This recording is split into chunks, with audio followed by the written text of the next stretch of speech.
Ryan can close out the rest of the show.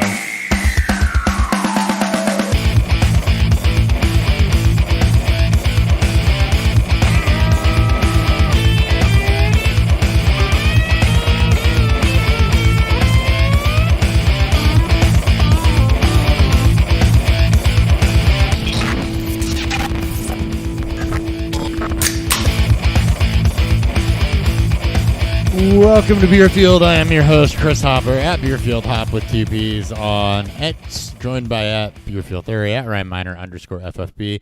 This is episode 455 or 456 of the Beerfield Fantasy Football or not Fantasy Football podcast.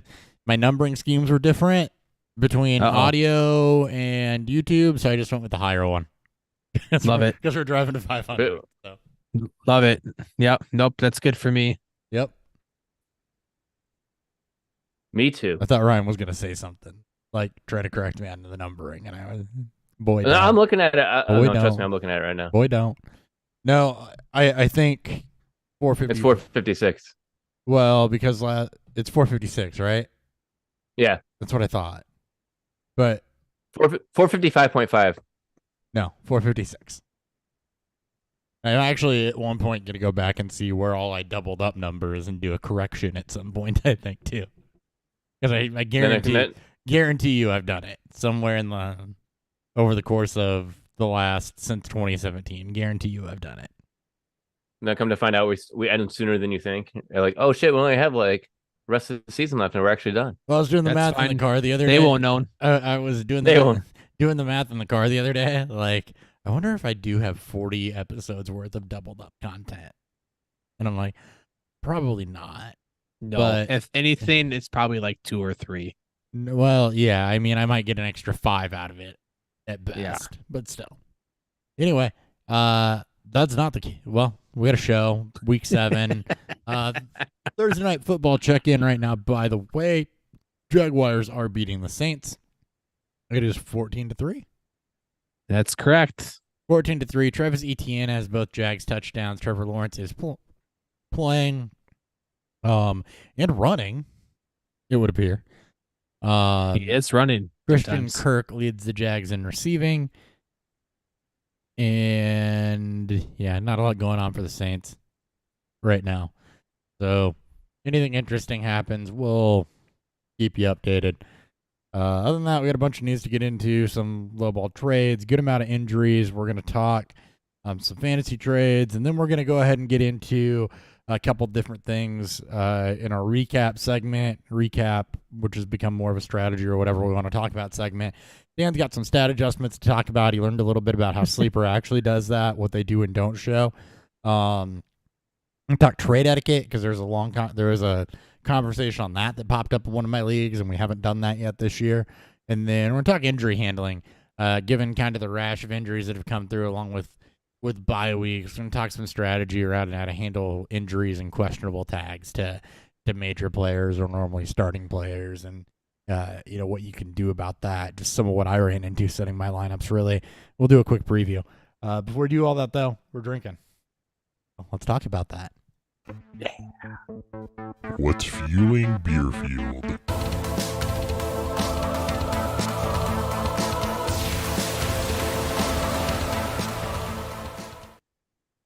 All right. Whoever wants to start.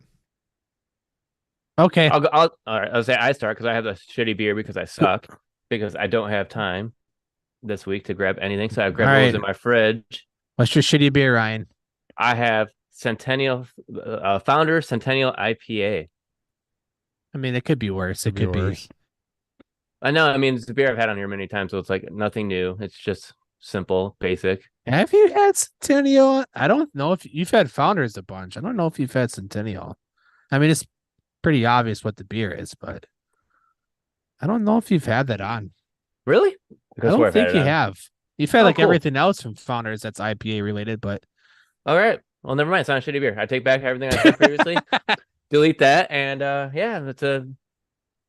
it's a single hop IPA, and the hop is Centennial. Yes. I am. Thanks for the beer review. Yeah. I mean, it's a preview still.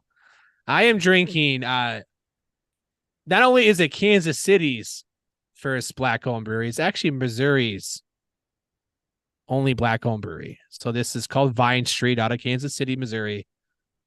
Been super pumped. I finally got able to get down to their spot when I was there last week, and they just started doing packaging like 2 or 3 weeks ago. So not a lot of packaging, but again, Hop and I have talked about this. It's very important to me to find breweries that's just not what your staple. So being able to support minority owned and female owned breweries is important to me. Same thing even with distilleries, just to help support Exactly. a part of the community that is still that I wish was growing and needs to be supportive, because just having more hands in this is just better for all. So I'm drinking their Maris, which is their APA. It is. I didn't see the hop billing. I didn't see it on their website. I didn't see it on when I was at the brewery themselves. I tried to talk to the brewers, but they were busy with an event coming up, so I didn't want to bother them. But more of my thoughts later. All right. And for me, I am drinking Lefty's Lager from Excel Bottling Company. So Excel Bottling Company also does ski soda. Beer has kind of been an interesting thing for them. They started doing beer in 2012. The bottling company's been around for a while, but they invested in beer in 2012. They had some brewer changes and things like that. We haven't had Excel on the show, I want to say, since 2017 when we did Flashbang. So fun fact, that was you remember when we first started the podcast, and we told you that there was an event going on in Hy-Vee in Springfield. Yeah. It was like a beer night, and we were trying to go and meet people. It was these guys. It was Excel. Yeah. Yeah. And they've had, I think they started off doing well, and then they stopped packaging for a while, and their original brewer left, went somewhere else, and he is now, as I understand it, back with them. So, yeah, it was, I think it was their Flashbang. Unfortunately, the wholesaler for Excel up here is folded, so yeah. Well, we will see if we will continue to see them in Springfield. So a little bit interesting story. They're more known for soda. Again, they do ski, if you've heard of that or had that. But their Lefty's Lager is their Munich style Helles. They do actually put the grain bill online as well as the hops. So Hallertau Mittelfrüh hops, which is just kind of a traditional German noble hop. And then from malts, it's Pilsner Munich, which is pretty traditional, and then Melanoiden malt, which is interesting because you normally use a mashing process in a traditional style to get your melanoidins out of it. Melanoidin malt is a way to kind of get those melanoidin qualities without having to go through that process. But for those that don't know what melanoidins are, it's kind of a rich, like, sweet and body enhancing type of enzymes and proteins. I'm not sciencey, but that's the idea behind them, is they're supposed to enhance your body and your richness of your malt character. So really interesting to see them using malt instead, the melanoid malt instead of, in addition to, I don't know, because they don't go into the mashing process. But in any event, full review on this about halfway through the show. All right. Ready for some news? All right. News.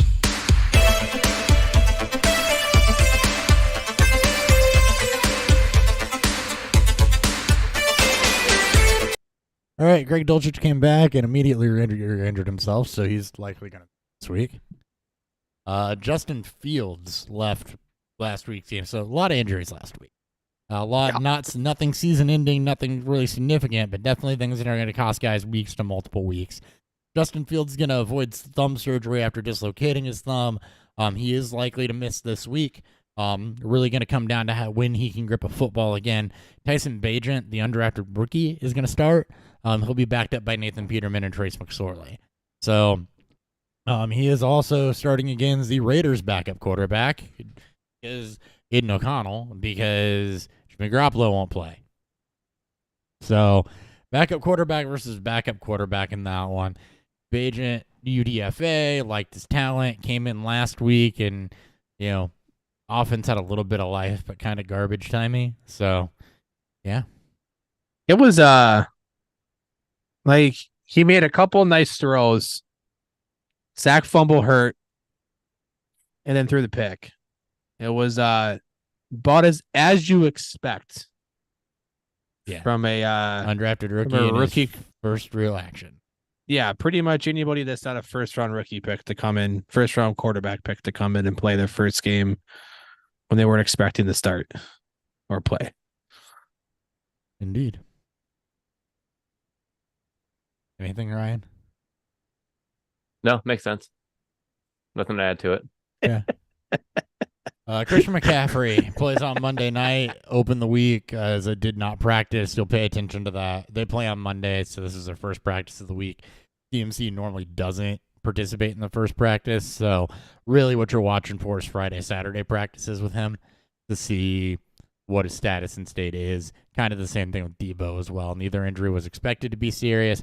Debo with the shoulder, CMC with an oblique, but they do play Monday night, so you're going to have to plan for that.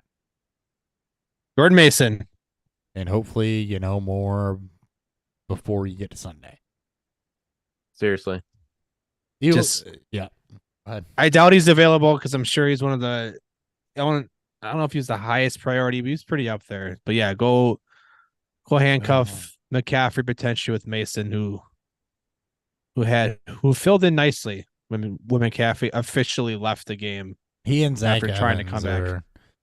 Well, he filled in because Mitchell was so hurt. He wasn't they wanted Mitchell to kind of get a little bit of back of game speed underneath his legs because he only practiced on Friday. He didn't practice. I mean, you could play him too. Yeah, you could. I mean, it's San Francisco, it's Minnesota.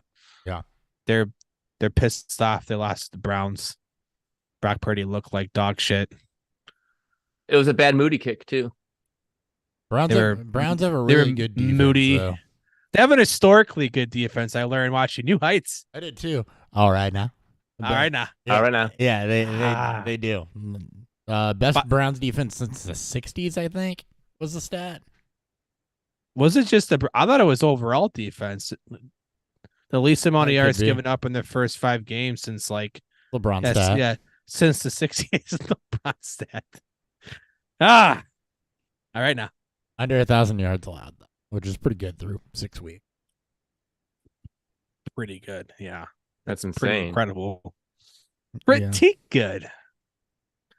Yep. Eagles signed Julio Jones to a 1-year deal. Quez Watkins is dealing with injuries, so they really we're looking for some depth there. And is it really depth, or is this going to be a resurgence again? Chasing the ring. Right? Chasing a ring. Chasing a ring. This feels like Melvin Gordon going to the Chiefs. Do you guys remember Melvin Gordon, practice squad Chiefs last year? Yeah. It's a ring for the Chiefs. Julio Jones is not relevant unless something happens to A.J. Brown or Devonta Smith. And even then, we'll see how long he's on the team for. I bet they'll be around for the rest of the year. But how much work he gets is a different story. But you're right, though. They are in need of a number 3. Yeah. Maybe he'll play the inside. He'll play the Anquan Bolden possession slot receiver role. Yeah. Could be. Could be. If he's got anything left, that's a good team to go to. It's a great spot for him. Need something. Yep. Kyron Williams will miss this week with an ankle injury. He's considered week to week, was on a scooter in a cast-like substance, though, around his ankle.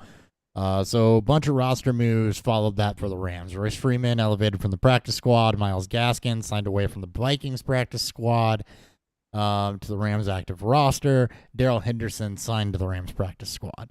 So everybody but Gaskin is a familiar face to that offense. Zach Evans is likely going to get the first crack at this, but I would imagine that at least the guys that are familiar with the offense So would that be Freeman right now? Because Ronnie Rivers is also hurt, non IR. It'd be Freeman right now behind Zach Evans. They're probably going to get looks this week. Gaskin maybe a little bit as he comes up to speed, but yeah, keep an eye on this over the next couple of weeks, and keep an eye on this week to see what you're going to end up with. I feel like it's gonna be Daryl Henderson week. Like it just feels like that feeling. Like we were all over David Ricardo last week. He's not even on the active roster right now, though. I thought they just promoted him up today. I did not see that looking through the news today. I know Royce Freeman's on the active one, but I thought they also put Henderson up there too. Freeman and Gaskin are. Hold on. Well, he's been a part of McVay's doghouse. They get Pittsburgh, notoriously known to be a good run defense, especially when it's good against just running games in general. Well, one of the better matchups you can get from what we've seen this year so far. Rams offense has looked not quite like the 2020 South when they made it to the Super Bowl, or 2021 South when they made it to the Super Bowl and won, but there might be something there. I don't think it's going to be Henderson. I wouldn't be surprised. But if Ryan said if he's active, then he's not on the active roster as of 1:45 this afternoon. Okay. And the ESPN article says he was signed but didn't specify. This feels like all the Puka and all the Cup. Yeah, I see him showing. Our lads is still showing him on the practice squad. Henderson. Okay. Maybe Ryan's foreshadowing. As of the 1:45. Maybe he knows the future. As of 1:45 Central. I got connections. Ryan's got connections. I know people who know people.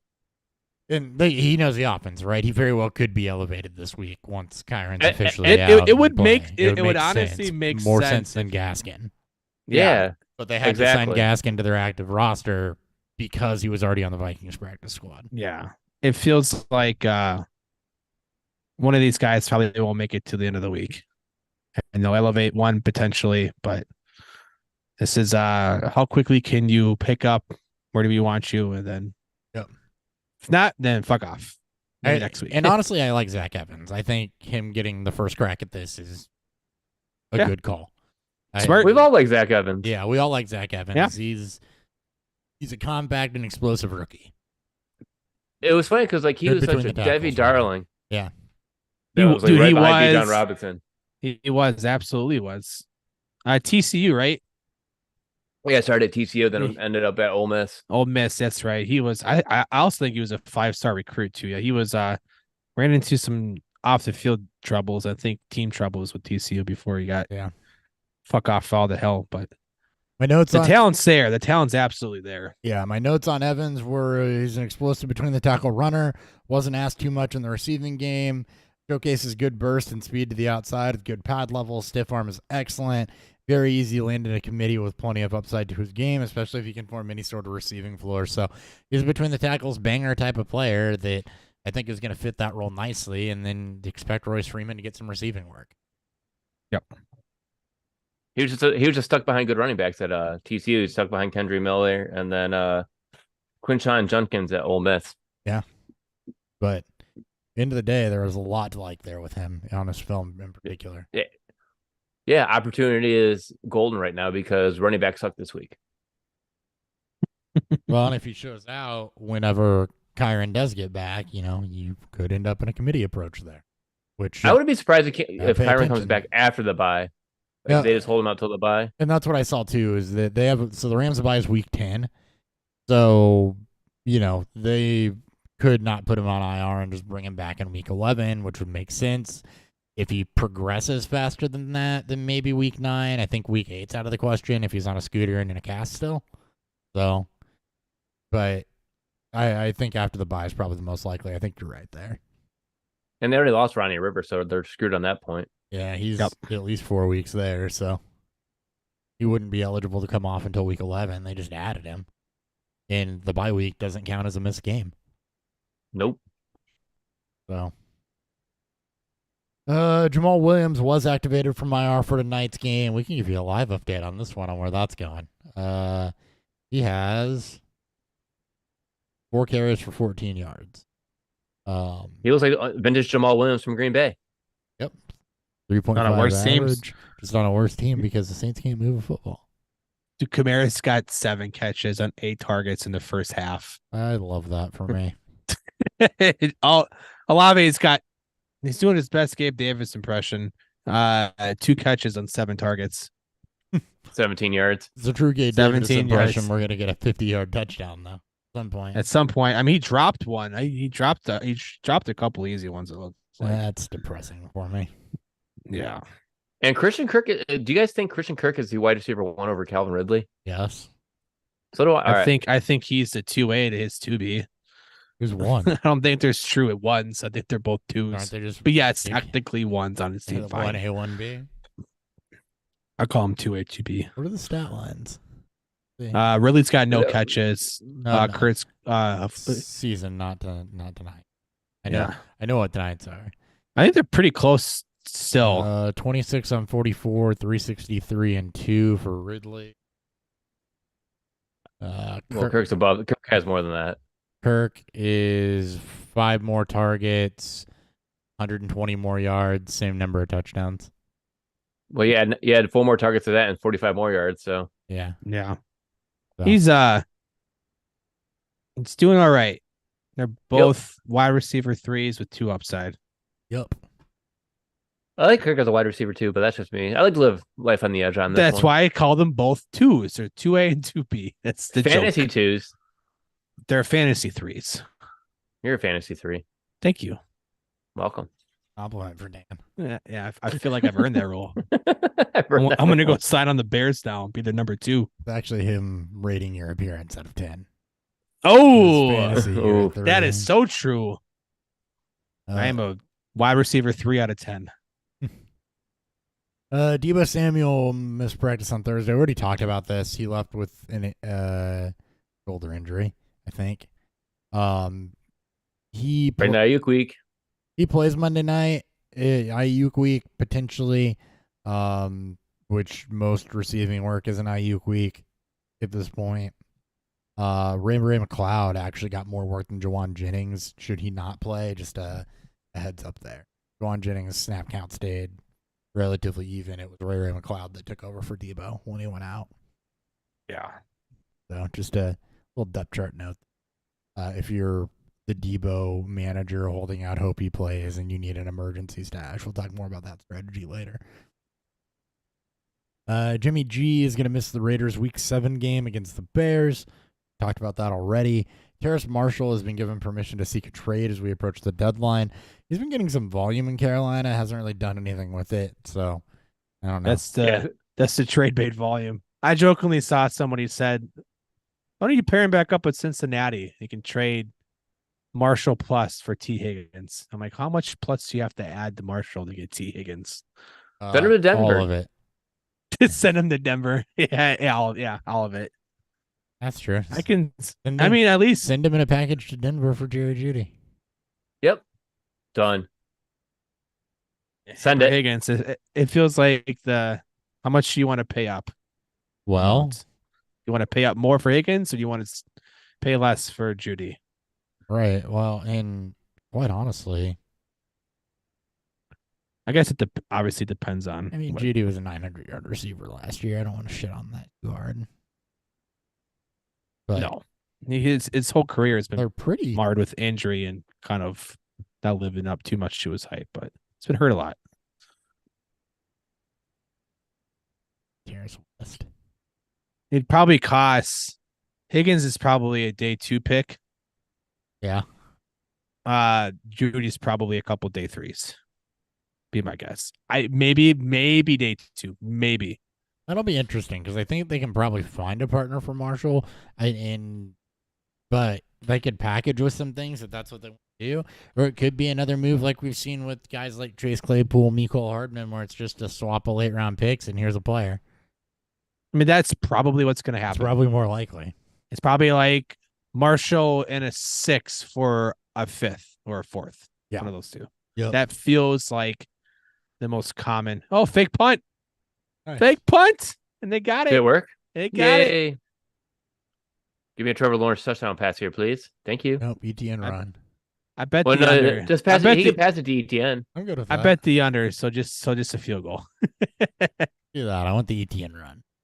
ETN reception. So, listen how dumb this is. So in one of my leagues, it's a 10-team league, and it's got a weird line setup, so you can only start one running back. And my running backs were all like bad right now. The only one I had was like Swift. That's actually good. I'm like, man, I'm gonna go see what's on the waiver wire. So last week, I see Travis Etienne there on the waiver wire. I'm like, What? you got to be kidding me. Yeah. So I added him up right away and put him in my starting lineup, and I dominated by 40 points last week. Is this a 10-team league? Yeah, it's like you start a quarterback, a running back, 2 wide receiver, tight end, and then it's IDP too with special So there's teams. no flex. No. That's probably why What it the was on fuck, waivers. man? That's because why he's on keep a waivers. lot of running backs. But even rostered. but even then, he's a like, top 12 he's back, a- top 10 back. Yeah. He should be on a team. it's Right? with all I'm like- the injuries. Oh man, So I added him. I was like, someone had to like misdrop him. I'm gonna wait for them to say like, hey, I accidentally dropped. I didn't see that. Can I have him fuck back? you! I'm You like, should have caught it sooner, bud. yeah, sorry. Misdropping waivers ran 2 days ago. Thanks for the easy There 30 you go, points, bitch. and Yep. where am I at now? Fuck I think him. I'm at over 20 points already. So it's been a good day. It's doing pretty good. Indeed. It's got me in first place in the division, so I can't complain. I went from Yeah. last to first. All right. Kyler Murray had his window for return to open practice on Thursday. Right now, the report is that he's not going to play this week. Will return in week 8. So, This is great news. that he's not playing this week or that he's coming back. Coming back. I'm pumped, I'm pumped. dude. Arizona's played. They're Decent. like they're the they're the new Lions, right? The head coach They're does something exciting. weird. The head coach does something and said something weird. People are like, I don't know, man. And then they're Look just at Marquise- competitive in their losses.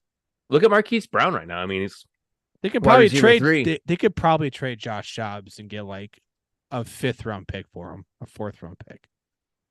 Intercepted. Oh, good for the Damn under. It's- Lattimore on a breaking route, on an outside breaking route. Oh, but that was oh, that's not a decision. Why are you throwing that route to? Why are you having Jamal Agnew run that route? this is Jamal Agnew. that's Jamal Agnew. And you're like, let's go after Lattimore. We Yeah. have Kurt, Ingram, and Ridley. Speaking of which, you saying Kurt just made me remember something. You've been Oh, did he catch that? He may not have caught it. Sorry, go ahead. Lattimore? Didn't catch it. It's gonna Yeah, be me too. cool. So he landed, and the ball looked like there was movement after he landed because he dove and caught it. I don't know if that's a catch, but anyways, I reminded you of something with Kurt. Yeah, because it sounds like you're saying Kurt, not Kirk, and I really Oh, think that we should mention that you've been liberated. Dan mispronouncing names is it's very common in this show. Apparently, because Christian Dan, Kirk. one of Dan's most common mispronunciations is Adam Schefter. Schefter. He adds in an N, I do. and Oh, it's- his I blame it on the speech impediment. forever called him Adam Scheffner on this show. And Trav did it on New Heights. So Trav dropped a. Are an you Adam saying, Scheffner. Hopper, that me and your boy Travis Kelsey are the same? We are the same. You can't take it He stole- back. Same He level. stole from you, Dan. He stole from you. Me and Did. Travis. He same. probably listens. You probably know where what? he He got probably it. does. I'm Probably waiting where for. he got it. I'm waiting for the beer food shout out. Me too. We When need Kelsey to have. brothers- So who's the Jason here? Who's the Let me Jason? let me talk about one of our sponsors here right now. We don't have sponsors. They feel like they do their sponsors shit live, and it's great. It's like they're just like us, except Except they have one sponsors. of them's dating Taylor Swift, and they're the highest growing podcast, Best in all podcast in sports. the world, and It is great. overall, not even sports, overall. Just overall, these overall. people it's such a God. I And the could way listen Jason to talks Travis about talk it. about anything. I can listen to Jason talk about it. I mean, it's just those two crack me up. Travis just makes me all right now. All right. All right now. All right. Now. They were talking about Cedar Point on Monday's episode. I was like, man, I love Cedar Point. So they ruled it incomplete. They're going for a field goal. Oh, hell yeah. Damn it. Thank you. Another fake. It's the end of the half. David Montgomery's going to miss time with a rib injury. Jameer Gibbs is trending toward playing. So, and Craig Reynolds is looking like he's not going to play. He also did not practice today. Yep. Montgomery. The fuck are they doing over The there, injury's not Ryan? expected to be serious, though. So, another one of those where, you're on week to week watch, essentially. Yeah, they said he's going to miss some time in quotes. So I was like, oh, he'll be out there in the third quarter because that's just some time. Being? Was it cartilage? Ribs? I know it's ribs, but did he break one? Is it a cartilage injury? Like, what did he do? Ribs a lot of times is like pain management. No. Oh, good times. Yeah, your guess is as good as mine. Deontay Johnson. I've been trying to find everything good. Deontay Johnson returned to practice, opening his 3-week window to return from IR. Jets traded McCole Hardman to the Chiefs. Beautiful. Yep. Time is a flat circle. Deshaun Watson back at practice. He's apparently dealing with a rotator cuff strain despite the MRI showing no damage. Here this week, he said he wasn't going to play until he felt he could help the team. But apparently now he's back at practice. So the whole thing's just weird. Must have gotten some. None of it makes sense. Must have None gotten of it some makes good sense. massage work done. From somebody. Speaking of shoulders, Anthony Richardson is going to miss the rest of the season after undergoing shoulder surgery. So, Gardner Minshew the rest of the way for the Colts. That's so I've sad. I've had people ask too, like, what's this mean for JT? And it's like Gardner Minshew helps better. JT out. Yeah. It means Zach Moss is going to continue to take work, apparently. Well, Zach Moss is the RB1. that too, but It feels like it. It honestly does. I have a dynasty league in which I'm playing both Zach Moss and JT. I hate that Zach Moss is actually having success. It just behind shows how good the decent Indy line. offensive line is. I'm just like, can JT just get fully fucking healthy, please? Just for the love of God, get fully healthy. And Moss is number 2 rusher in the NFL right now. Yeah, it's just get fucking healthy. It's all I care. I can't say that in a straight face, no matter how hard I try. What, the Zach Moss is the number 2? In rushing, yeah, it's just like we tell people every single year the volatility of the running back position, and every year it's the same shock that this type of shit happens. Huh. That's why I don't draft running backs early anymore, unless you're McCaffrey. I feel like, and then probably Bijan next year. Another report that the Patriots are seriously considering moving on from Belichick. That Kraft isn't happy and hears the fans' anger and believes a change needs to be made. I mean, yeah, I agree. Stop holding on to the past. Like he hasn't looked good since you gave him the opportunity to do something without Brady. It's time to move. Yeah, it ain't working. Unless they can coerce Brady to come out of retirement, but why would Brady come out of retirement to play in the AFC? Like, no, he's been the opposite of Rodgers in every case. Yep. It's like, I don't want to play against the AFC. You kidding me? Fuck that.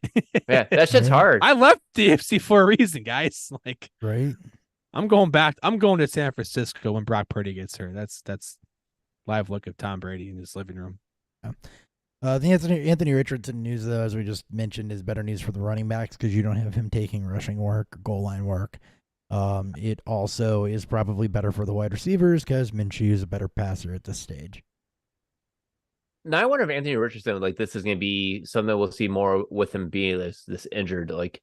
We see with upside of him, but he takes those hits like Lamar Jackson, but harder because he's such a big body guy. If their coaching staff, falls on the staff, they can get him to protect his body more. Then he becomes like any other mobile quarterback. You're right in the fact that he's big enough to be able to absorb a lot of those hits, so he feels like he can take everything on. You just got to teach it out of him. You just got to coach it out of him. It's like you need to slide or duck out more. Yep. And that's less design runs and just more time, just more snap. It just sucks because he didn't take a lot of snaps in college, and that's a big thing for him. He just needs more reps, and to lose that this year, it's rough in a hyper competitive division and conference. It's not good, but Colts could be in line to add another top draft pick. And they got a good backup too. Offense. So yeah, they got they Which can remain competitive with Minshew, or about as competitive as he can be, because he looked pretty bad last week. Yeah. As competitive as they're going to be, they're just going to tailor the game plan to him, though. Completely different way to run the offense with him versus Richardson. Yeah, it does neuter it a bit, but we'll see if they're going to run more. They'll see more stack boxes. It's the one thing that a quarterback like Richardson can give to you is it opens up the running game. As you saw in Chicago last year with Fields and Herbert, or Fields and Montgomery, it was a hyper efficiency. Baltimore with Lamar Jackson in his early career, it's a hyper efficient. It's just we'll see. And according to Tickethon.com, Indianapolis has the 15th overall pick. Yeah. As Chicago has the 1 and number 2 pick. Keep it that way. Lose to the Raiders. Let's go. I mean, after the video of Caleb Williams and his response to the Notre Dame game, he might lose that first. There's a video of him answering a question that everyone's up in arms about because he sounds like a cocky asshole. I'm like, good. That's what you need. You need that. You're gonna tank his stock. You're gonna tank his stock. I'm like, all right, guys. He goes, I don't want this guy. It sounds like an asshole. I'm like, what happened? Quarterback. That's a good thing for me. Team figured out the Bears are up there, and they're like, oh, these guys are idiots. Let's tank it. Let's shots pitcher. Hold on, we gotta have a bad game first. Let's tank his stock right now. Hold up, guys. We don't want him to go to Chicago. But by the way, that whole Caleb Williams thing, like, you'll learn, like, people that are cocky come out of the NFL, right? That's coachable. And he had a bad game. He acted like Rodgers, Brady, Breeze, Manning. These guys never had bad games. It happens. Even Golden Boy Mahomes, Josh Allen is riddled with them. Yep, it happens. It happens. Not the end of the world. What's funny too? He had one bad game. It's when it's a trend over the back part of the college football season that you got a problem. Yeah. So I'm looking at Takeathon here. And remember, like, when Houston traded up for the 3rd overall pick, and we're like, what the fuck are you guys doing? Because it's like you're gonna give Arizona now, like, I'm still gonna say that it was still a pretty aggressive move, but I'm glad they're doing well. So that Houston pick now is pick 13, but I didn't realize Houston also has Cleveland's pick, which is 21. So it's like I almost want Cleveland just to tank, just so Houston gets a better pick too for that. I don't know how I feel about either team. So. I want it to flip flop. I hate Cleveland. I hate both of them. I want to I root for their players in Houston because I love Houston. So shitty. I like D'Amico Ryans too. It's not the coaching staff or the players. Literally just ownership. Literally. Aaron Foster, man. Aaron Foster got me into Houston. JJ Watt, Andre Johnson, JJ Watt, DeAndre Hopkins, man. My first ever true draft crush. Oh. All right, back to the news. NFL back to real stuff now. NFL signed Roger Goodell to a contract extension through 2027. We get to boo him for 3 more years. Yay! They have something for that. You do. Can you find it? Okay. Oh, you got to boo him like he's Goodell. Nick, everyone, it's a guest appearance of Nick. Guest Nick, appearance. how can you be doing trivia and on the podcast? That's incredible. No idea. That is pretty. And now he's gone. What a dick. He'll be back, right, for episode 500. He has to come back in the last one, dude. I'm totally having him come back for 500. Like he has no fucking choice in this. I mean, since he's just a second-year player, I think Drake would be the one I'd take a shot at. No, like, are you stuck in? Nick, you got to leave 2018, Nick, bud. You got to get out of 2018. I mean, come on, man. We're in 2023, about to be 24. Oh, it's time. Devin walks with a limp funchus.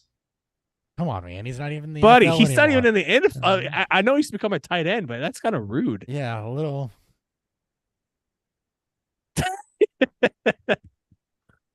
I hope he turns into this show. Normally, he jumps on for a little bit. Yeah, I can't believe it. I love cherries. All right, back. You're okay. All right, Nick, you're drunk. You're completely off the rails. You've gone off the rails. You make fun of us so much. All right, we'll see you later, Nick. See you later. Bye. Anyway, that was I don't know. That was oddball. Just showing up out of nowhere. And I am at Nick Sparts. Yeah, great. Leave already. Goodbye. Goodbye. Leave already. Green Bay signed James Robinson to their practice squad with Aaron Jones banged up. Just a little thing to know. He's coming off an Achilles injury 2 years ago. And then Ryan Tannehill left week 7 with an ankle injury. He's considered week to week, also on a scooter, also in a cast-like thing, a lot like Kyron Williams. Titans are on bye this week. Injury is said to not require surgery. Watch him as they come into week 8 and might be Malik Willis. All right. This feels like this might be the last time he's played his final snap at Tennessee. I don't know what it is. From the Henry rumor mills of potentially being traded. Could be. Depends on how Willis what's the does point? Like, and if they want to get a look at Levis. Yeah, they. I mean, this is the time to do it, but we'll see. Okay. All right, that is all for the news. Let's go on trade grades. I looked through all my leagues. There's only one trade that happened that we need to talk about. So I want to know your guys' thoughts on this trade I made. The 16-team Superflex 2-quarterback, 2-tight end listener league. Jesus Christ. So I signed and traded Sandro Platzgummer of the Austrian Football League for Josh Love of the USFL. Straight up, Superflex league. I mean, just real quick, your thoughts on Platzgummer for Josh Love. Not Jordan Love, Josh Love. I really wish I had a who button. Or a bless you. We need a bless you soundbite. Hey, I wonder if I can see his Austrian Football League stats. Hold on. Like, is this guy even good? I mean, you traded him for an actual NFL quarterback in a Superflex league. Well, no, I traded him for a USFL quarterback. I find it. I stand corrected. It feels like you won that deal because who's more likely to play in the NFL at some point? The Austrian Football League guy is a 2-time champion over there, man. He was on the Giants practice squad for a while. You know what? We're gonna root for the guy. This show has now become what's his name again? Sandro Platzgummer. Sandro Platzgar. We are now a Sandro Platzgar show. Platzgummer. I had no idea what it was, but I just started laughing at it when I first saw the trade. I'm like, who the hell are these players? I just well, we got to give Nick something to do as commissioner. So when he's not randomly showing up on the podcast unannounced by. Here we go. European Football League. He's the offensive player of the year for last year, apparently. Already better than Josh Love. I don't think he's ever won that before in his life. No, that was so he plays for the Raiders. Okay. Raiders Tyrol. Okay. Players? Is he still Adrian Platzgummer? Is that a brother? Did he change his name? This makes for great content. Yeah, they're like people will be driving tomorrow morning and be like, what the fuck are these guys talking about right now? If anybody likes the European Football League, that's all 64 of our listeners, yes. That's where we're at. There we go. Sandro Platzgummer. He's got a brother on this team too. We have 275 subscribers on YouTube. There's no stats for him at all. Oh, there He's as good as I am then. Never mind. I found the stats page. It doesn't show up on their player page. You got to go elsewhere. Let's see. So he's a rugby player? No, European Football League. European Football League. Okay, so they're apparently in season right now for 2023. Okay. I think through 4 games, he's got 60 yards, 13 attempts. Sounds pretty good. You know that he's outperforming he's outperforming other people right now. He's likely outperforming some people right now. If you Google him, he is pretty yoked. But anyway, I mean Anyways, anyways. I mean, Superflex League though, right? I got the better value getting the quarterback back. Yeah, you did. Like I said, who's more likely to play in an NFL game? Yeah, it probably is Josh Love, honestly, because he did back up for the Rams for Well, he played on the practice. Anyways. Anywho, Beer review before we get to the second big part of the show. Sure. yay. Let's do it. Beer review.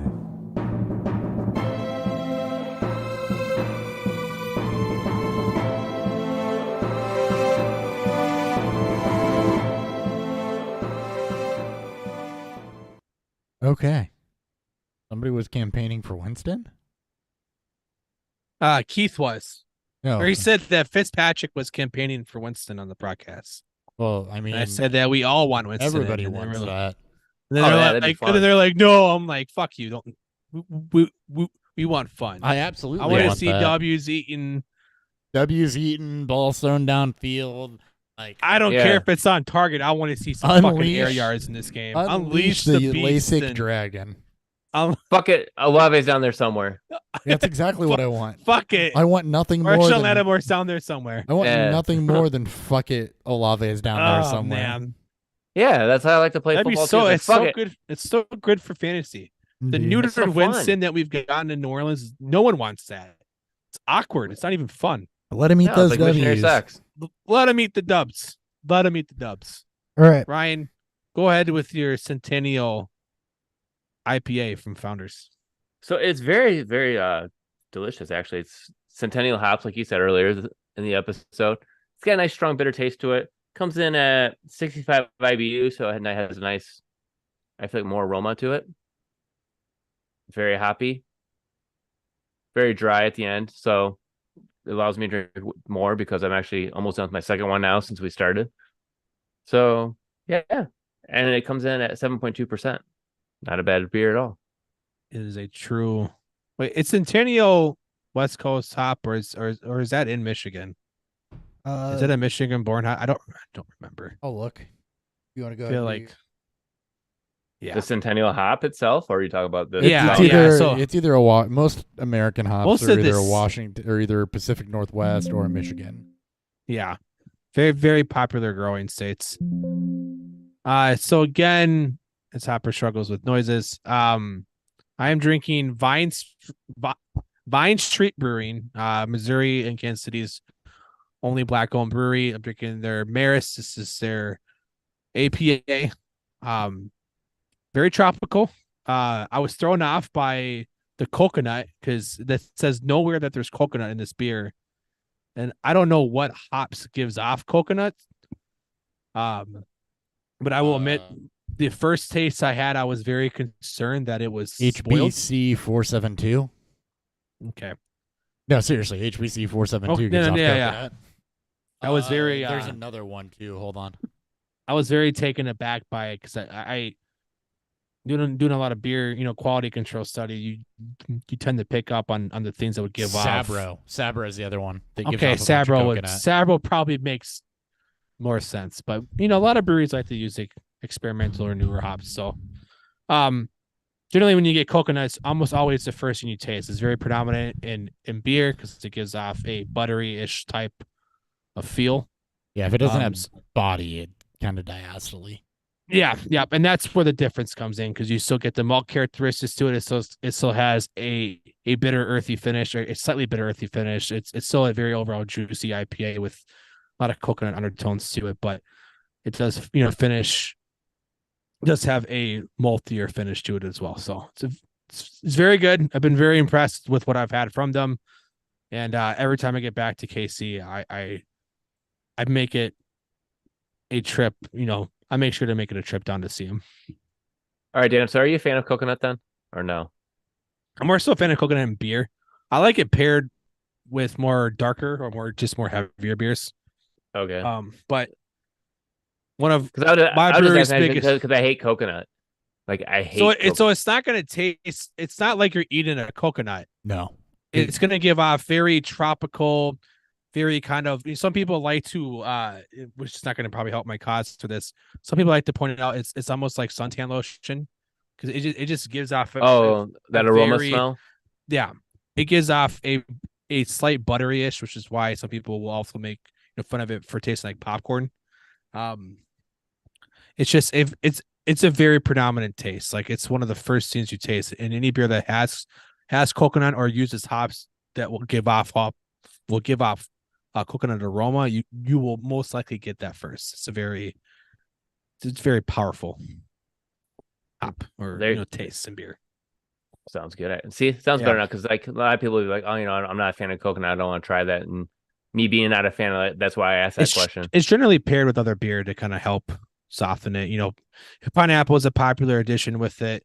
Like I said, stouts or porters that use it, I'm fans of. You get a lot of the chocolate. I think it pairs really well with chocolate. So it's you don't see a lot of coconut only beers unless you're doing like a pina colada mix. Excuse me. Yeah, I can't figure out if it's Sabro or not. I mean, you're probably right. It's probably Sabro. I had like I said, the all the brewmasters were there, but they were doing stuff for the event that they were putting on that night, so I didn't want to bother. Obviously, I'm not going to bother them. I'm like, what's in this, guys? My guess would be you do your work. So the Oktoberfest was amazing. So question: do you get tropical with it, or do you get? Yes. Okay, so that's Sabro. Yeah, there's a lot of woody. Yeah, there's a lot of grapefruit. There's a lot of stone. There's obviously stone fruit. So, but a lot of grapefruit. I get a little bit of orange and citrus to it, and then obviously coconut. Because one of the Seal's like most popular beers is a coconut based ale with a bunch of other fruits, but it's very coconut heavy. So, very very familiar with the taste. Indeed. Okay, I was drinking Lefty's Lager from Excel. I will say, I read an article on this right before I got on, which is kind of a hit piece from a Jacksonville Journal Courier writer. Not really a hit piece, but just shitting on this beer. Like, well, it's just grainy and I don't smell anything and da-da-da. Well, come to find out, small town newspaper journalists probably, I don't want to say all of them, but and small town newspaper journalists, no credentials that casually drink craft beer probably don't know what the fuck they're talking about. Because I got a story for this. Yeah, go ahead. Yeah. Oh yeah, same exact thing. Same guy. Out of Decatur. Oh, out of Decatur? No, Jacksonville. Out of Jacksonville. Out of Jacksonville. Same thing. Yeah. So this one, I do get aroma on the nose. He said he didn't get anything, but no aroma on the nose. It just fell flat. I completely disagree. I definitely get the floral, spicy notes of the Howtown Middlefra. Maybe he was drinking it ice cold. Maybe he poured it into a frosted glass. I don't know. But I definitely get that. I definitely get the general impression of graininess. The hops do dominate the aroma balance, which is not normally what you want. But both elements are there. It gives the impression of sweetness. It has a nice, like, sweet maltiness that greets you when you drink it. Followed up by a spicy floral and bitter notes from the hops that kind of hang out and bring you back to the beer. It finishes not dry, but not overly sweet. It's not under attenuated and everything. Kind of what you'd expect from Munich Helles. The reason I say kind of, so all the notes are there. If I were grading this, it would probably be in the mid-30s out of 50. You do a CP score for where you need some tweaks. I would say that if they're not double decocting this, or decocting this at all, and just relying on melanoidin malt, that shows. I don't know their process, but it does lack some of the fullness that I get out of like a Dovetail, which would be like king shit of this beer style, for American versions. So, or even, some of the things that like Schlafly and Urban Chestnut do in this region. This just isn't quite there from the richness or anything like that, but all the flavors are there. It's really easy drinking. It's very enjoyable. I would absolutely sit down and crush 4 of these and be happy about it. Really easy drinking. Nothing flat about it, nothing harsh about it. You mentioned that it was too bitter. It's maybe slightly bitter for the style, but it's damn sure not anywhere near bitterness or even a harsh bitterness like you get out of some IPAs or anything like that. So, overall solid beer, much, much better than, what I think we had from Excel several years ago, a different style, but kind of long-winded. I'll stop now. I want to hear your story. If it's the same thing or not. So my owner, because he likes, obviously see what the community thinks of his beer, especially around the home markets. And he sent me a link of someone out in Jacksonville doing a review of our pickle beer. Probably the same guy. And it's just he's just scathing them. Like he's done reviews on the regular pickle, on one of our IPAs, I think one of the hazy IPA rotators that we do, and then spicy. He's just like the first thing he tells me is just it's very clear that this guy has no fucking clue how to actually taste or sample judge, beer. like talk beer. Like That's exactly what I thought when I pulled. That's exactly what it's the same guy. I just pulled it up. The same fucking guy. Yeah. He just graduated the University of Missouri in 22. He, I'm assuming, doesn't brew, judge, and just casually and has no familiarity with styles or how to perceive or anything like that. And he's just writing shit. No different than where we were when we started this. Like, don't get me wrong, but he's actually like putting shit out in print for an audience and doesn't know. Like, I'm with you. It's obvious to me he doesn't know what the fuck he's talking about. Yeah. Yep. So anyway, I don't expect much coming out of Jacksonville. It's Jacksonville. My wife's from there. Yeah, I know. Really? Yeah. Yeah. Jacksonville, Illinois, not Florida. Illinois, not Florida. Yeah, just a completely This is not a Jaguars. opposite. This is not a Jaguars tie-in. I mean, I saw the Blake Bortles jersey, but I was like, oh no, it makes sense. But never mind. No, she's from like she's from significantly worse Jacksonville. Yeah, not the fun Jacksonville. All right, Dan, kick it to you. Let's talk about your stat adjustment. Sure. All right, so I'm at work, right? I'm seeing accounts, and I see pop up in my league chat. My matchup got stat corrected to a tie. Now in this league, this is a 2 decimal place tie, so very rare, very rare. And I'm like, fuck, that's crazy because I won by 12 fucking points. This was a 12.1 stat correction. What?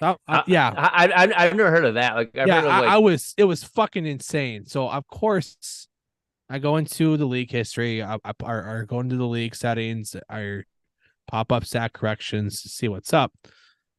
And I see the 3 players that got changed. You know, Geno Smith, I think, had 3 yards got 3 yards given to him. DJ Moore lost a tackle, and this is the IDP league, so he lost like a point.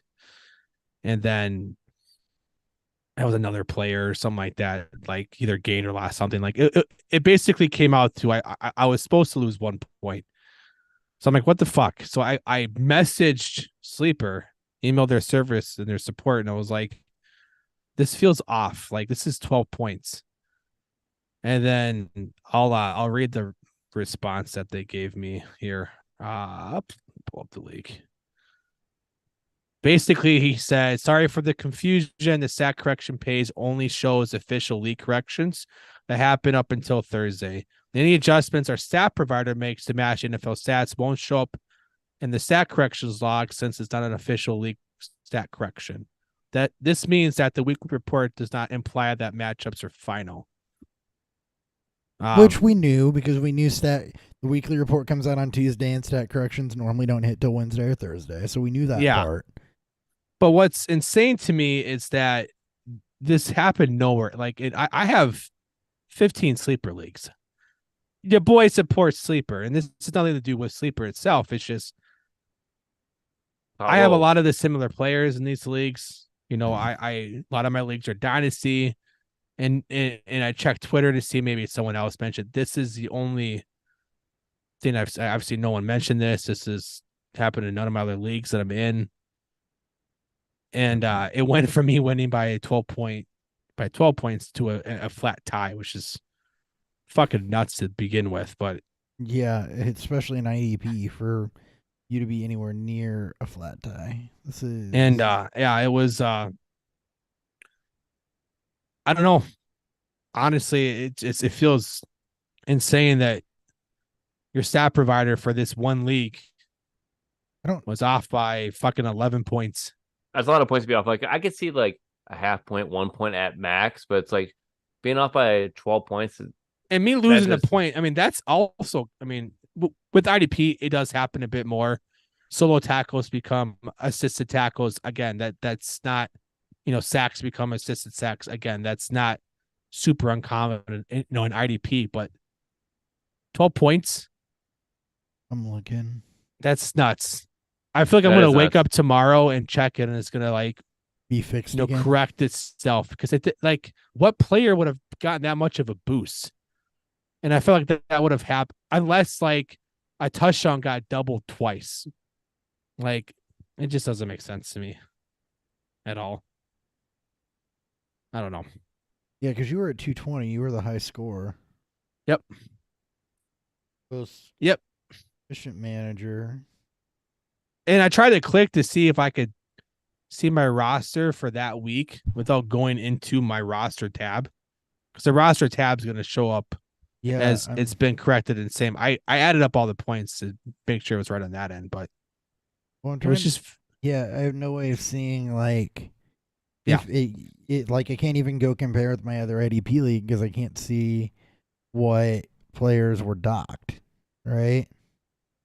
So you don't really have a points history there or whatever to show that CJ Mosley had this and then it was corrected to this or whatever. Yeah, because I don't know. I just said thank you for the for the follow up. I mean, it's not really nothing they can do on their end. I'm it just doesn't. I've never seen this much of a difference. That is to me, it's fucking nuts. Yeah, and how was their stat provider that almost like you said something got doubled somewhere? It's just crazy to me.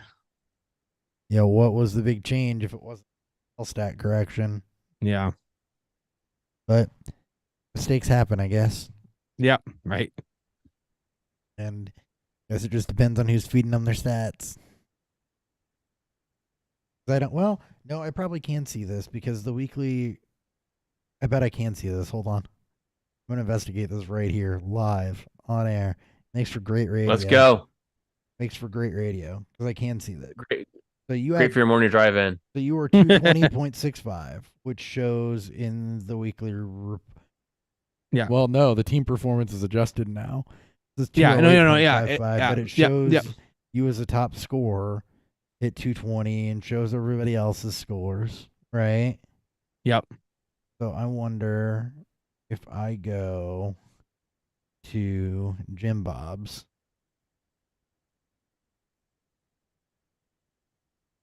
Jim Bob's. What a freaking lineup we have in that league. Well, it's only an 8-team league, though, so it should be easy for me to pinpoint. 457. So Brent lost 3 points somewhere in Jim Bob's. That's pretty standard. Yeah. You were 314 in that league. 313, so you had a point go somewhere. Brent, Cap was at 372. Lowest points he stayed. Minor. So Ryan, you were at 395. You stayed. Brent 457. He dropped to 454. So again, he lost 3 points. I was at 399. Ended at 399. I lost an eighth of a point or something like that. Mark was at 433. He ended at he's 431. Yeah, gotta be. Yeah. So I mean, there were 2, 3, 4 points here and there. So I'm not gonna look into scoring differences or anything like that. So maybe, but it's something to be aware of with Sleeper that, and maybe with ESPN and the others too. I'm assuming they all kind of follow the same type of strategy. The platforms are probably being fed by similar stats providers on the back end. They're just something to be aware of and pay attention to. Yeah, it was just I've been on the fortunate end of winning probably more games than I've lost due to stat corrections.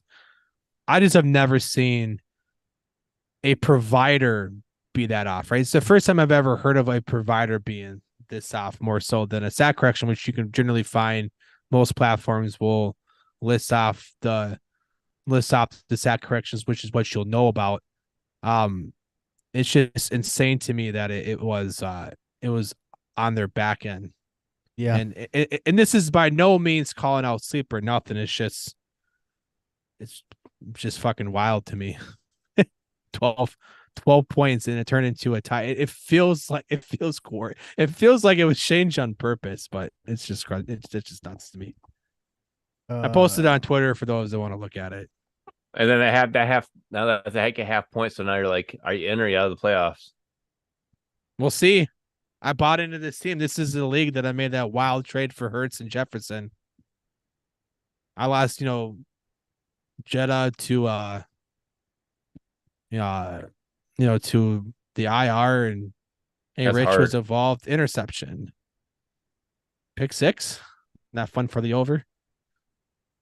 God, maybe pick six.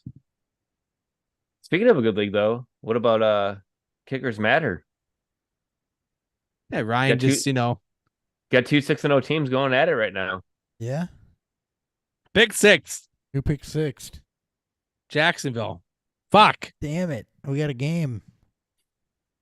23-9. 20. I We'll should have see. picked up Jacksonville. I came so close picking up Jacksonville's Sorry, they DSD. pick six car. Is it time for Yes. Jameis yet? Yes. Needs to be. I'm gonna see if he stepped out. I'm hoping he did. I took the under in this, man. Yeah. Defensive touchdowns are like the fucking worst for those. All right. I'm going to keep this moving. Trade etiquette. I want to talk Ooh, about this close. for a second. There was a little bit of blow up in another league that Dan and I are both in over some trade etiquette type stuff. And I don't know if I want to read it verbatim, but I'll paraphrase it. So Let's hear it.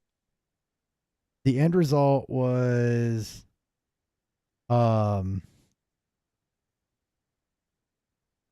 so somebody said, I love the teams that don't want to trade. Look where you're at in the standings. Probably time to make a move. Can't even get a response from some people. One of the things I don't like about this league is not getting a response. So there's one thing we need to talk about is responses and responsiveness in leagues.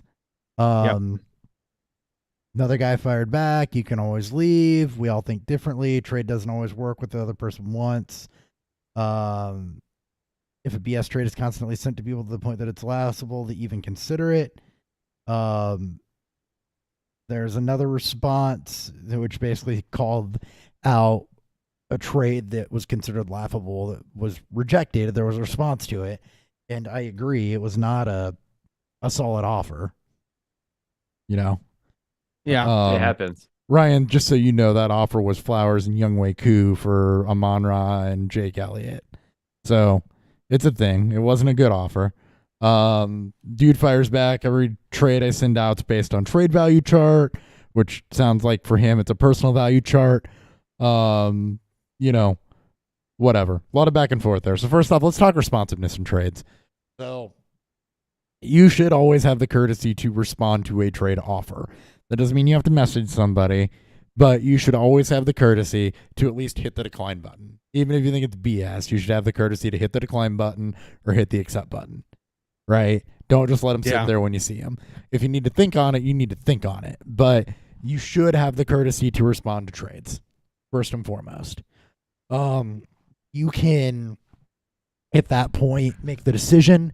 If it was laughable and not even close or something you're completely not interested in, leave it alone, or rejection is a response, in my opinion, right? Yeah. Yep. If it's something you were interested in, but the value's not right, you can counteroffer. You can message the person and say, hey, this actually happened to me this week, and say, hey, I'm interested in this player. I just didn't want to give up that much, or the value wasn't quite right, or what you were offering. I've said this one before, what you were offering in return doesn't really fit my roster structure or the areas that I need to improve. State the problem. Maybe you can work through it and get something to work, but you should be responding to trades. That's how I play it. Yep. Any differences from you guys? Probably not. No, like when people offer me shitty trades, it's either I look at it and I just laugh, and then I just say, and then they go, "What do you think about that trade?" I go, "Dude, come on." Like sometimes I won't reject it. I won't do anything. I'll just let it sit there on that purpose because I know they're gonna send me a personal message because most of the time these leagues that I'm in are with buddies of mine. But if it's someone I don't know, I'll instantly just reject it, and they're like counter. I'm like, nope. Yeah, That's the one thing that bothers me the most. And you see it a lot in redraft because Dynasty, typically, if you play in Dynasty, you have an idea of how this all works. Is that they think that you should always counter. I'll look at your team. Most times I do. There are times I will forget. I have a lot of leaks. I am not. I mean, I'm on my phone a lot, but I get a lot of messages for a lot of things. And sometimes it just makes it past me, and I will apologize to people if I'm not prompt. In season, you should almost always be prompt with it because of the day to it day moves quick. that can change. With injuries from practice and games stuff. But Sleeper did something cool with the exploding trade offers. Yeah, always Right. cancel your trade offers before any kickoffs. That always. Always You have cancel your to. trade offers before kickoff, just in case some asshole wants to accept a trade where the players involved gets hurt and they get on the good stick. But to go back to the counter thing, it's you don't have to counter. No, you don't. Nope. Just like I told people, there are times where I feel like your trade is either so outlandish or I look at your team and I just don't want anybody. don't want at anything. this point. Or it's a player I don't want to Exactly. move. Yeah, and you know what? I don't owe you a fucking explanation. I don't. Like, if I give you one, you're lucky. If you want Because to most times I ask, don't need to. I'm happy to explain my position. I'm Yeah, all different on yeah. that. If I do not feel I am obligated to give you one out of the gate. If you want to ask me or message Ask me me. and say, Yeah, "Hey, yeah, I thought yeah. it was a good offer," or "Why didn't that work for you?" I'll explain exactly why I didn't think it was a good offer, or why it didn't work for me, or why I didn't want to make the move. Exactly. Like that's my favorite thing to do is people like, well, what's your counter? I'm like, well, my counter is everyone on my team's available. Well, what do you want on my team? I go, nothing. So that's why I didn't counter. There's Yeah. also that people that want to make trades that don't want to do the work to make a trade. Yeah. But one of my biggest pet peeves, if you want to trade, send me a fucking offer. I am done with the days of let's start a conversation. No, just send me a fucking Send me an offer. We'll work it from there. Yep, exactly. We'll start from there. I don't need a sappy story or some reason. Just send me a fucking trade.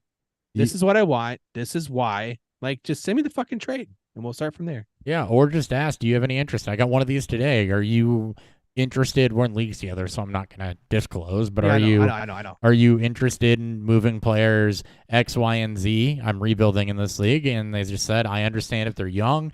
I really don't want to give this up, but if you're interested in moving any of them, we can talk for really anything else. And turns out, yeah, there's some interest, and so now I know that person's interested, and if I want to come together on a deal, I know what's available, and that's perfectly fine. I just responded and said, I'll take a look. I'm not necessarily married to player Y and Z, but I'd like to keep player X around, so let's see what we can do. Yeah, and that's fine. Most times in that case, I will say, I am every player is available for an offer. Just send me a trade. I get wanting to ask people or say, hey, is this player available? Just send an offer. Yeah. Because you're basically fishing for me to offer to value a player because you're unsure of or you're afraid to send an offer. And there's so much resources that out can there happen to help as it you. gets declined. So offer what you want and then go from there. Just offer a trade. If it's wild and off, I will not be rude at all when I talk to people. I will be blunt and honest with them. I'm not going to call you an idiot or tell you you're a moron for that or what the hell are you thinking. I am beyond that bullshit. We are all no. I've just no need to be rude. Yeah. I've just flat out told people like, hey, that doesn't improve me in any way. Like, I'm not trying to be rude, but that doesn't help my team at all. Yeah. And I'm not going to do something that just helps your team. Yeah. Right. So, and like last year, Hopper, like, I had like a 32-second trade of like Devin Singletary where like I wanted a first from you. You declined. So I'm like, all right. I offered a second and you accepted. I'm like, okay, so I know what I do those type of trades. I try to get more than I can than what I should. And I offer, my counter is, all right, my next level is this is where I'm gonna go down to. Like I have 2 to 3 to sometimes 4 levels of that trade I'm willing to do before I say, nope, all right, now you're wanting too much to get that player off me. You never start with your I go in super median strong offer. You have to start strong. Start with your best It's not offer. a dick move. It's just this is where we're starting. And if you're it's competitive. We're trying to win. In Dynasty, when there's rebuilds involved, it makes it even. I just did this in the listener league. I threw out my best offer, and the response I got was not willing to give up that much, but I am interested. You and I made a trade. We just did that this. We didn't talk about. Yeah. We did. We do. It was last week, but we made a trade. We've done that a lot. I do it with Ian all the time, too. This gets me to another thing, though. The other thing that was griped is you just want to trade with people that you're friends with. Well, naturally, you're going to be drawn to the people that you're more comfortable with, that you can converse with, that you trust aren't going to try to take you for a ride or anything like that. Hell, you see that in the NFL. That's why teams that have connections to other teams, you see it in the MLB all the time, too. The same teams partnering up on trades and to make deals because there's familiarity there with the people involved and familiarity with the negotiations, familiarity with, the fact and that's there and there's trust. You should not negotiate. I mean, you shouldn't not negotiate with somebody just because you don't like them. But if you're approaching somebody to make trades, I'm not going to lie. I'll look at your roster first, Dan, before I look anywhere else and see where you're at. I'll look at Ian's roster before I we'll go elsewhere, and I'll kind of go down the line of, am I comfortable enough with, or who am I more comfortable with, and does this make sense for them? And then we'll start there, and then I'll move down. I will prefer people that I'm more comfortable with for no other reason than I'm comfortable with them, I'm comfortable with the dialogue, and I'm comfortable that I can make something work. And that's totally fine. There's not anything shady or problematic about that, because if you wanted it bad enough, you could make me the offer. You don't get to dictate who I decide I want to send offers to, as long as it's fair value, And that's what people think, like, oh my God, you're wanting way too much. Like, well, what I want and what you are willing to give are two totally different things.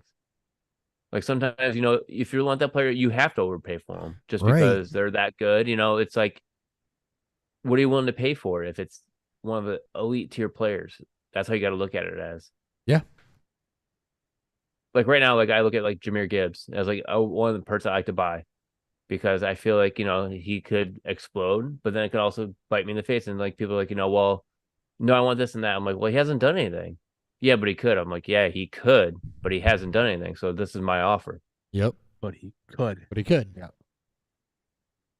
Yep. Yeah. Yep. I don't got a lot else to add there, really. So nope. Not a lot of stats in this Thursday night game, but it's 24-9. It's a lot of fun. Pick 6 really throws some things off. Anyway. Yeah. Anyways. The only other thing I'll say on trade etiquette is if your defense for something is the trade calculator said, miss me with that shit.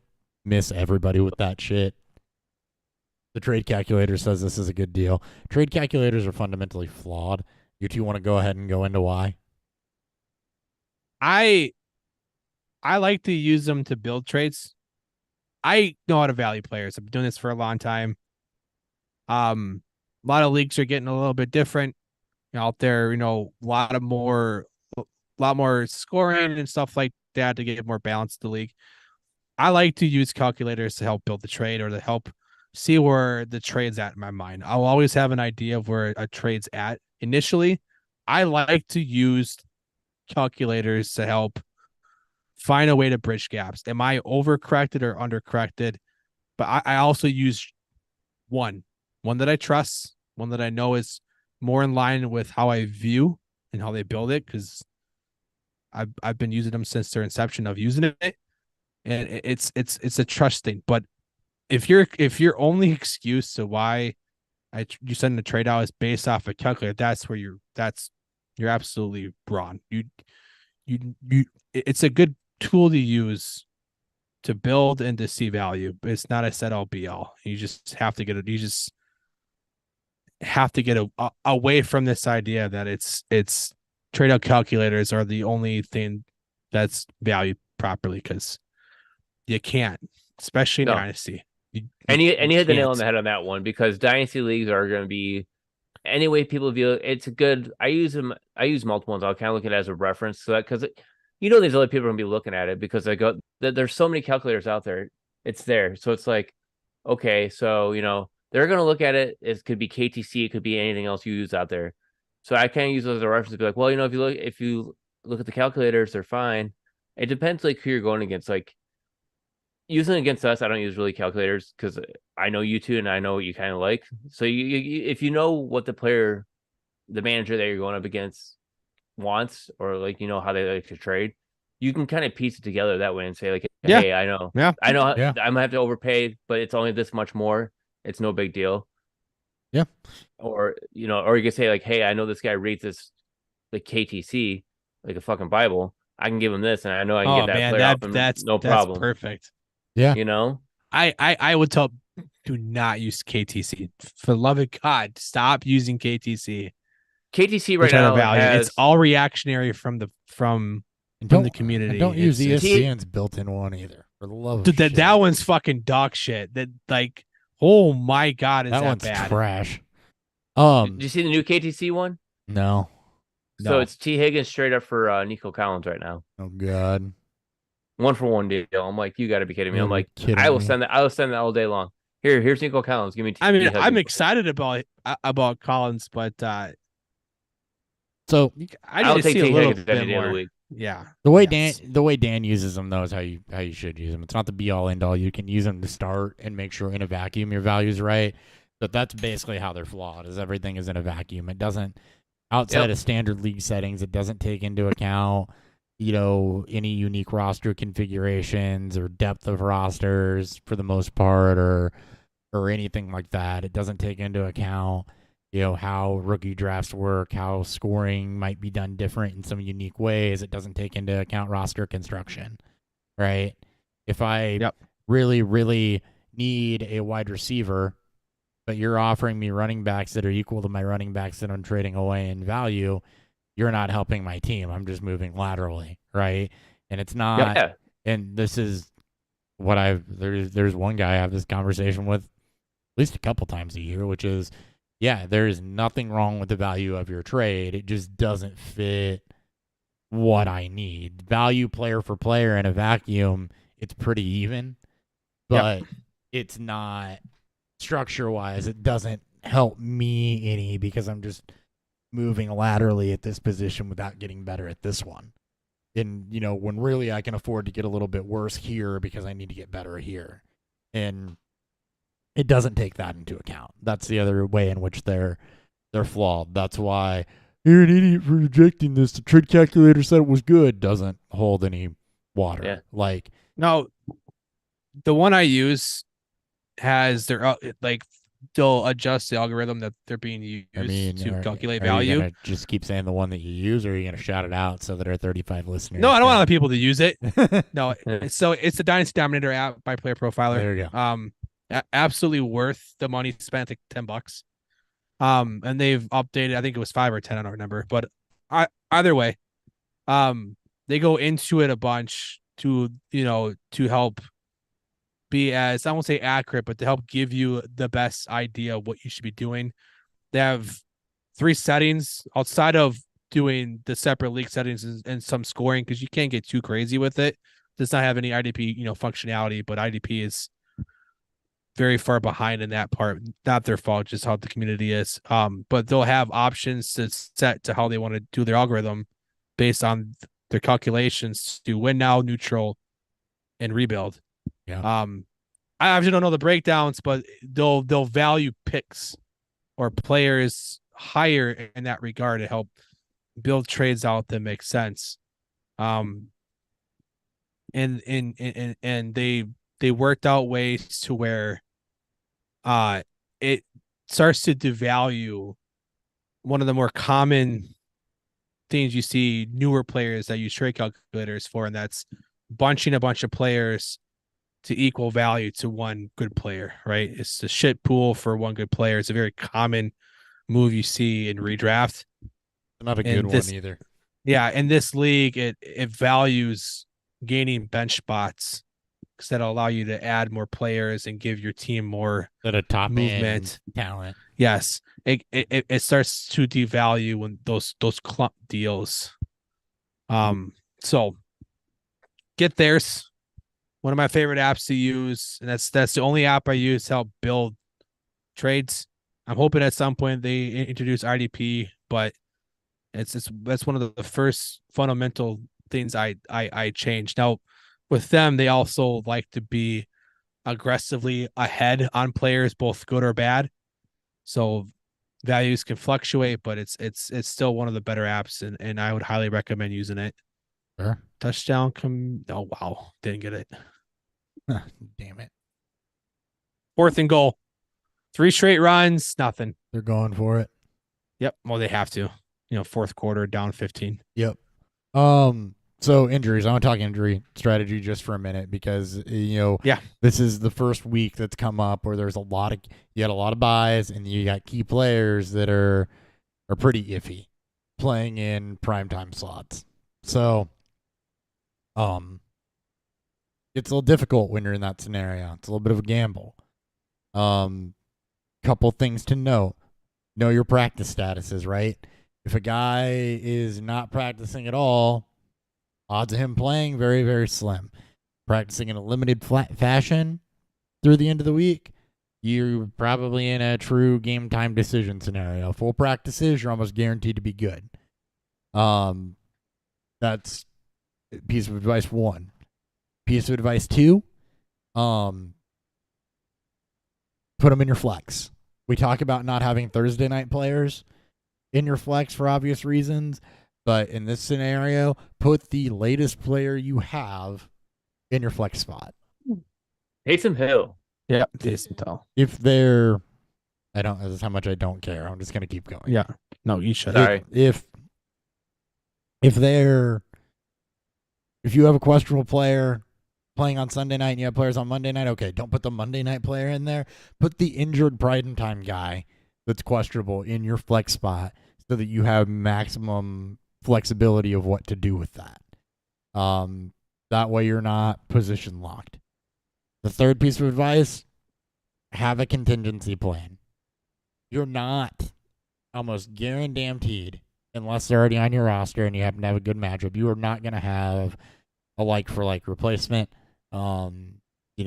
If you didn't get the cuff in waivers or whatever, you're not going to be able to just do an immediate one-for-one plug-in. You're going to have to get a little cute here and get somebody that might not, somebody that has a chance of putting up points, even if it's not the same level, just so you don't take the 0 should that player not play. And that's what you're weighing, right? How much benefit? So with Christian McCaffrey, right? I am 100%, without a doubt, on Thursday right now, planning on riding out Christian McCaffrey to Sunday night, right? Yep. I don't have a good option on the bench. I don't have anybody I'm comfortable playing over him. It's hard production to replace. I'm going to ride that out as long as I can to see what happens. We're going to watch the next couple of days. We'll go from there. I picked up Brandon Powell off waivers is my emergency fill-in should I need it on Monday. Smart. Yeah. You have to. I mean, you got to live that life on the edge on that one. Yeah, he's not going to have a big game necessarily, but he does have the potential to break something, maybe pick up a touchdown, give you a couple points, not necessarily a 0. And the last thing you want to do there is take the 0. Right? Now, if I'm in a situation I'm projected to win, I've got a good game going from ETN right now, who's my other back. That's a situation where I can afford to wait. If I'm in a situation where I'm projected to lose and I absolutely can't afford a lower score in that spot, then yeah, I might be looking to plug somebody in that gives me a little bit higher of a floor and just risk not having the spot to play McCaffrey. You have to make that decision. That is the gamble piece. But put him in your flex. Have a contingency plan. Could be a backup tight end. Just somebody that is going to give you greater than 0. That's all I got on. I mean, there's not much more to be said. Yeah, Honestly, he it's hit the nail on the head on that one. yeah, there it's Yeah. yeah. That's So, just how you do it. That's how you have to do it right now. Yep. Yeah. All right. A quick preview. You got 6 teams on bye. This is tied for the largest bye week with week 13. Carolina, Cincinnati, Dallas, Houston, the Jets, and the Titans are all on bye. 6 this teams week. on bye. Yep. 6 teams. So Bye-Apocalypse week 1, the other one's week 13. You got a couple of 4-team buys in between and a couple of 2 and 1 team buys and all sorts of stuff in the middle. By the way, double check your league settings. I had a league that had to change the playoff format this week because they forgot to change it off of week 14. Week 14 still has bye weeks. Don't do your playoffs when there's still bye week. Yes. Didn't change the number of teams that make it or anything like that. Just slid the dates. But so yeah, that's your bye week. Streamers this week. One of you guys want to start, or do I need to? I I can go first. Go ahead, Ryan. Go ahead, Ryan. I mean, I don't know if you guys noticed, like this week's games are kind of ugly. Like the only one I see is like over under is Philadelphia, Miami at 51.5, and everything under that is under 50 points. But I like the way the Cleveland Browns are playing right now. I'm going with Kareem Hunt. He had 16 total touches last week. I still see him taking a chunk of this offense with Jerome Ford. I can see it being more of a 50-50 split as it starts transitioning more to Kareem Hunt. He is one of my sleepers I like a lot this week, especially as a flex play. Kareem Hunt's banged up. Hunt is hurt. Yep. To be mindful, there are apparently Jerome Ford is slowly running back practicing with the ones right now. Right now. Hunt's been banged up and playing through stuff, but keep an eye on that. Yeah. Yep. Yeah, he came back limited today. He missed yesterday, but came back limited today, so I'm not worried about him. Yep, just watch for any setbacks. Ryan's not worried about him. Cool. I like it, especially against Indy and with Watson being banged up. Dan? We talked about it, but mine was Zach Evans. Yeah. I think, plus matchup against Pittsburgh, bottom 12 defense against the run, this year so far, an offense that is starting to click more and more. The addition of Cooper Kupp's only going to help the offense, as we've seen the last couple of weeks. Again, running back by apocalypse injuries. It's works hand in hand. Find a team as a starter and pray and hope effectively. All right. It's not good week in fantasy football. Yeah. So I'm gonna go with Tyson Bagent. He's got a softer defensive matchup against the Raiders. He does some things that Justin Fields doesn't, though, that I think actually play well in the Bears offense. And that's it'll depend on how well he knows this offense, but on his college tape, he actually did throw the anticipation, good timing on routes, and was good against zone coverage. The accuracy is pretty solid. Especially short and intermediate. He's got a quick release.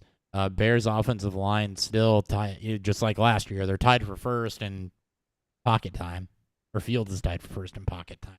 Credit to the offensive line, but Bagent didn't have the same issues processing that Fields does.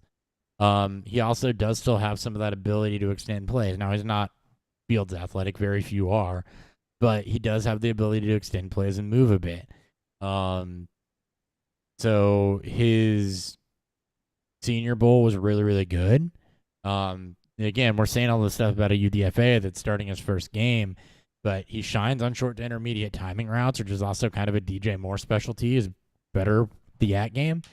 Good against zone. I think against the Raiders, like if you're looking for a streaming quarterback this week with a bunch of people on bye, Bagent was still available some places for me, even in Superflex at the end of the week. And that would be where I'd lean him. Pick up as an emergency start. Yeah. Desperate needs Superflex. I think the one thing that's going to hold him back is not even him. It's the, again, 3 play calls that are the same in a row. 3 wide receiver screens. back to back to back on different sides of the field, or the different side. It's that's not his fault. And this is multiple times that Chicago's done this. I watched this and I'm like, did they really just run 3 wide receiver fucking screens in a row? Yeah, they did. Just alternate right, left, right. Like, And what the and didn't work. And what the actual fuck? And they're gonna have to take the training wheels off of him, right? Like, what are you afraid of losing? Because playing not to lose never wins anywhere in the NFL. Like, let him play. Yeah. Yep. And it's Hopper. You mentioned it's a decent matchup. Low scoring games. You can't expect much for fireworks, but if there's ever a time for a rookie quarterback to just come out and YOLO. I mean, people got paid on it. And Brock Purdy, you see it in random cases. It's we saw it with Zappy. What was it? Last year? For a couple games. Like, the NFL will adjust eventually, but those couple games, Zappy was viable. So, deep shot. And nothing. Of course not. No. Derek Carr. It's bad. He's all fired up. Real bad. You're running the wrong route. I threw the ball outside. I'm like, he's yelling at Chris Olave. He's so pissed off. So just throw that Taysom Hill. That's all I need. Just keep getting the ball to him. Olave. No, stop. I need more Olave. Stop. Eh? Olave Taysom Hill. No. I think he's mad that Olave ran the wrong route or someone's not in the right quadrant. Yeah, Carr is fucking pissed. Or he just made a bad throw. I mean, it was a bad throw regardless. It's a bad throw regardless, but if he's that pissed off, he's like, what are you where are you going? Where are you going? What are you doing? I just laughed. It was perfect. Like Ryan mentioned, looking at games this week, there are some ugly things. There are some juicy things. Chargers, Rams, most juicy match of the week, most likely. Rams got the Steelers. Eagles and Dolphins should be pretty good. 49ers against Minnesota. Minnesota, pretty porous defense. And Chicago versus Las Vegas, and vice versa for the fun factor. Got a couple backup quarterbacks letting things loose against a couple bad defenses. Games I'd avoid, Lions, Ravens. That, to me, feels physical and low scoring. It's going to be a ground and pound game in my mind, too. And I said the same thing. People are like, oh, Ravens, I got to start Jared Goff. Oh, yeah. Are 3-point favorites. It's a ground and pound game, dude. It's going to be like Detroit has beaten their last, 3 or 4 opponents by double digits. And all Baltimore does is blow double-digit point leads. Right. And what Detroit does is it makes they zero can't fucking beat sense. teams. The teams they should beat, they won't beat. And this is a team they should beat, and they're not going to. Well, I mean, it's going most to be a tough teams game. they've faced, they beat that they should beat. I'm not saying they played they've played a soft schedule, but they haven't played the hardest schedule either, outside of Kansas City. Either way, Baltimore is probably their second and third toughest matchup. And I'm just shocked about this game. Yeah, I would not be, which I'm going to be wrong about, because Baltimore's look bad. Lamar played his best game of the season, I think, 2 weeks ago, and the wide receivers, failed them completely. But it is what it is. Bet Detroit. What a throw and catch! Holy shit! That's Calvin Ridley too. Nice. Finally, out of bounds. Yes, out of bounds. Let's see. One-handed catch, out of bounds, being grabbed. Oh wow. Great. Not a catch, but wow. What a great not a catch. God damn it. Can I finish the last 2 minutes of this podcast before we Yes. Yeah, okay, sorry. Thanks. Appreciate it. No. Games to avoid. Oh my God. Sorry. I'm done. Fucking A, Dan.